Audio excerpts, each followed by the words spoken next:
Assalamualaikum warahmatullahi wabarakatuh. Perkenalkan, saya Putri Ayu, NIM 2007016080 akan menjelaskan tentang kebutuhan dan layanan pendidikan yang dibutuhkan oleh anak remaja berkebutuhan khusus tunarungu. Potensi anak tunarungu tidak berbeda dengan anak normal lainnya, yaitu tinggi, rata-rata, dan rendah. Pada umumnya, anak tunarungu memiliki intelijensi normal dan rata-rata.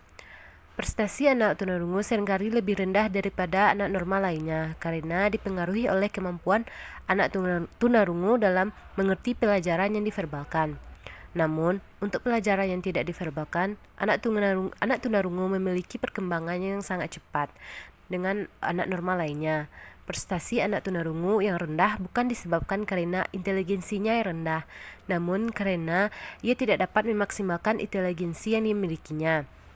Aspek inteligensi yang bersumber pada verbal seringkali rendah, namun aspek inteligensi yang bersumber pada penglihatan dan motorik akan berkembang dengan cepat pada anak tunarungu.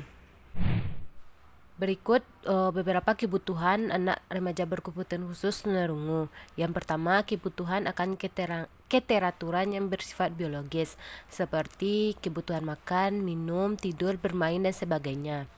Yang kedua, kebutuhan menjadi bagian yang tak terpisahkan dalam keluarga. Anak tunarungu membutuhkan perlakuan yang wajar, ikut serta dalam suka dan duka dan kesibukan seperti halnya anggota keluarga yang lain. Yang ketiga, kebutuhan akan keberhasilan dalam satu kegiatan, baik secara individual maupun secara kolektif.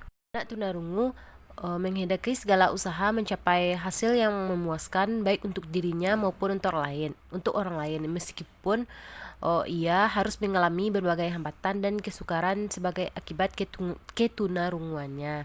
Keempat, kebutuhan akan aktivitas, yaitu kebutuhan ikut terlibat dalam kegiatan keluarga maupun lingkungan yang lebih luas. Tunarungu tidak berbeda dengan halnya pada anak normal lainnya, yaitu tinggi, rata-rata, dan kebebasan. Pada umumnya, anak tunarungu memiliki intelijensi normal dan rata-rata. Berinisiatif, bebas untuk bertanggung jawab atas perbuatannya lebih rendah daripada anak normal lainnya, karena dipengaruhi oleh kemampuan anak tunarungu dalam mengerti pelajaran yang diverbalkan. Namun, untuk pelajaran yang tidak diverbalkan, anak tunarungu memiliki perkembangan yang sangat cepat dengan anak normal lainnya. Prestasi anak tunarungu yang rendah bukan disebabkan karena inteligensinya yang rendah, namun karena ia tidak dapat memaksimalkan inteligensi yang dimilikinya.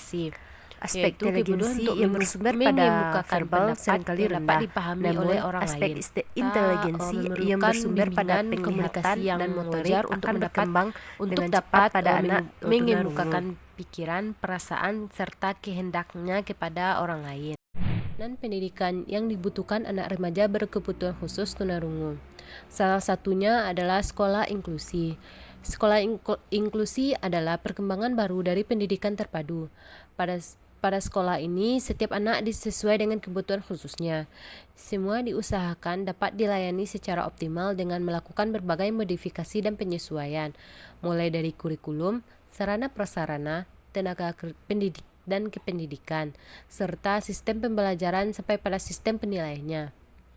Sekolah inklusi ini adalah sekolah biasa atau sekolah reguler yang menyelenggarakan pendidikan inklusi dengan mengakomodasi semua peserta didik, baik anak normal maupun anak yang berkebutuhan khusus, seperti anak yang menyandang kelainan fisik, intelektual, sosial, dan emosi. Media pembelajaran anak tunarungu dibagi menjadi dua. Yang pertama, media stimulasi visual. Di antaranya, yang pertama, cermin artikulasi. Yang kedua, benda asli maupun tiruan. Yang ketiga, gambar. 4, bias kata. 5, gambar yang disertai dengan tulisan. Kedua, media stimulasi auditoris. Pertama, speech trainer merupakan alat elektronik untuk melatih bicara anak dengan hambatan sensori pendengaran. Yang kedua, alat musik seperti drum, gong, suling, piano, rebana, trompet, dan lain sebagainya. Yang ketiga, tape recorder. Yang keempat, berbagai sumber suara lainnya seperti suara alam, suara binatang, suara yang dibuat oleh manusia, dan suara sistem alat untuk memperkeras suara, serta media dengan sistem amplifikasi pendengaran antara lain IBM, cochlear implant, dan loop system. Sekian yang bisa saya sampaikan. Terima kasih. Assalamualaikum warahmatullahi wabarakatuh.